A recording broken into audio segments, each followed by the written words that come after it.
It doesn't matter if Chelsea are not in the Champions League, Kolo Muani is interested in joining Chelsea and he just wants to have a conversation with Pochettino. And that's the key in this whole situation. Matthew Law comes out with outlandish statements about what's been going on at Cobham and how Frank Lampard literally cannot connect with these players, and some of these players genuinely just do not care. And finally, Ten Hag comes out and basically echoes everything that's said on this channel about a certain Hakim Ziyech.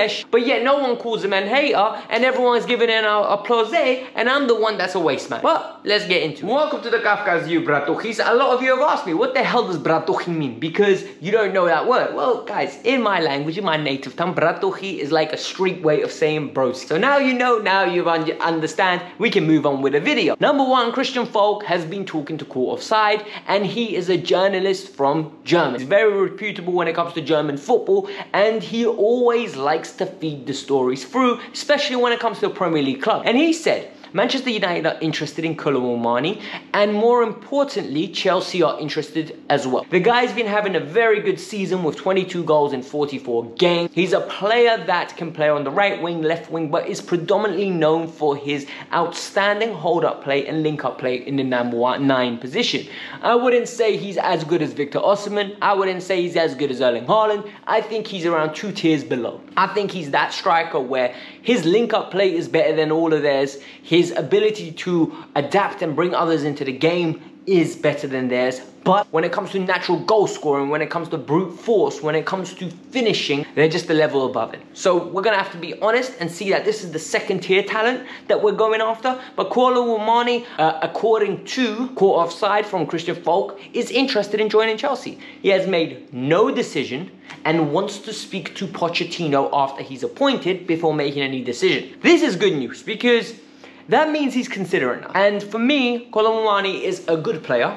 He would fit in with this Chelsea squad very well. The right age profile for what the owners are looking for. And maybe I would prefer someone that's a little bit more experienced to help guide the youngsters through. Like, for example, if you look at the way Real Madrid are doing it, their spine is very experienced with Alaba, Rudiger, and you've got Modric, Kroos, Benzema, Courtois. And around it, you put it with beautiful young up-and-coming talent. You go with Rodrigo, Vinicius, Camavinga, Tchouaméni, Valverde, Militao. You go for players that are coming into their pomp.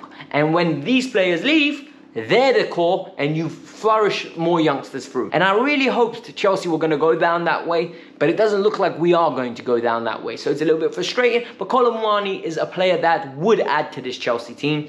He's very talented. I am a little bit skeptical about his finishing, but like I said, all-round play, fantastic. And the more I see of him this season, I've been impressed. I will say one thing though, we need to be a little bit wary because this is his first season when he's hit 20 goals in all comps. And for me, I'm very cautious about buying players on big values now because we've been burnt so many times based off one season of high numbers. But at the same time, he's a young player, he's developing. We need to be realistic and we need to be patient. But now that we made it this far, I need a little admin course from you guys. Guys, we're 100 subscribers away from 27,000. I would really appreciate it if you guys just help me out right now. Hit that subscribe because you will forget. You made it this far, you're clearly enjoying it. Support me out, please. Also, hit the like button to make sure that you are supporting, to make sure other people see it. And finally, in the pinned comment below, my Instagram.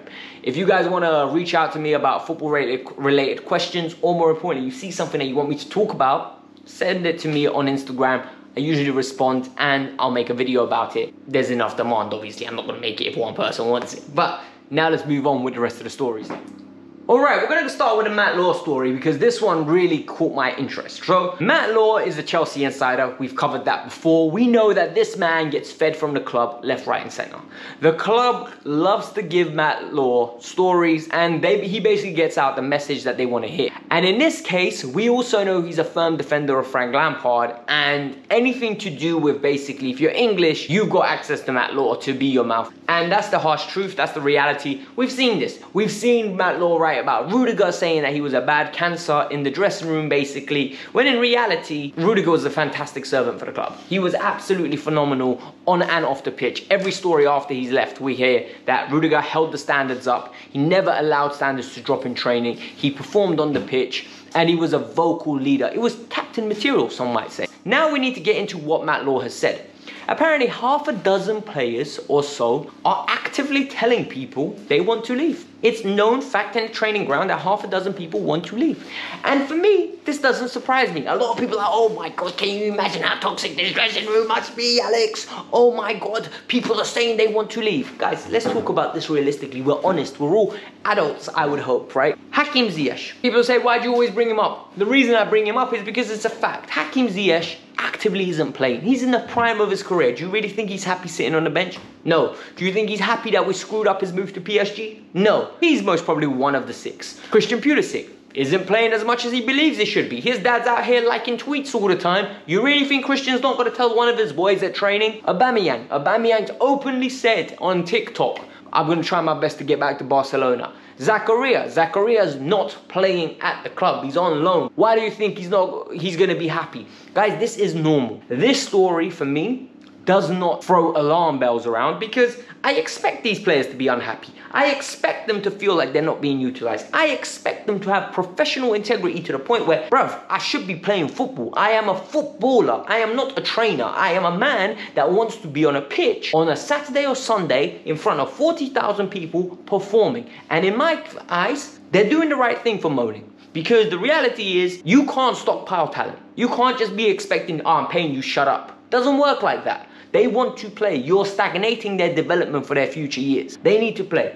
Another story. Apparently, one individual went home to take a nap before the bus was meant to leave for a game. And big man took a nap for too long to the point where they disrupted the whole schedule and didn't come back. So now I need to ask you a question. And this makes me up. What kind of dressing room have we got there? An inexperienced one. This could not happen in a dressing room where there are leaders. This cannot happen in a dressing room where there are individuals that actively are promoting the correct way, an ethos of winning, an ethos of discipline, an ethos of we are a team. This stinks. This is real. I believe this 100%. I believe one of the younger players most probably said, you know what, I'm going to catch a nap and then I'll come back. And I'm surprised this has only just come out. And then Frank Lampard apparently has sat down with one-on-one with a lot of players, trying to almost instigate a chat with them, trying to see how to motivate them. And you know what? Frank evidently is not a coach. Frank is a man manager. And Frank is intrinsically motivated. We know that, right? We know Frank Lampard as a player, his biggest critic was himself. Frank Lampard was always the one, in my opinion, that one, believed his ego that he's as good as he is, irrational belief, and more importantly, he was willing to put in the work to prove to himself he was as good as he is. I've got no problem when people do that, because that's called backing yourself. That's called, if I don't love me, then who will love me? And the reality is, Frank believes if he has a chat with these players, some of them might get a little lighter up their ass and start playing. Apparently, Frank was shocked that it's not working. It's not working. And then, this is the best one, individuals started questioning Frank Lampard, saying, why are we doing extra running?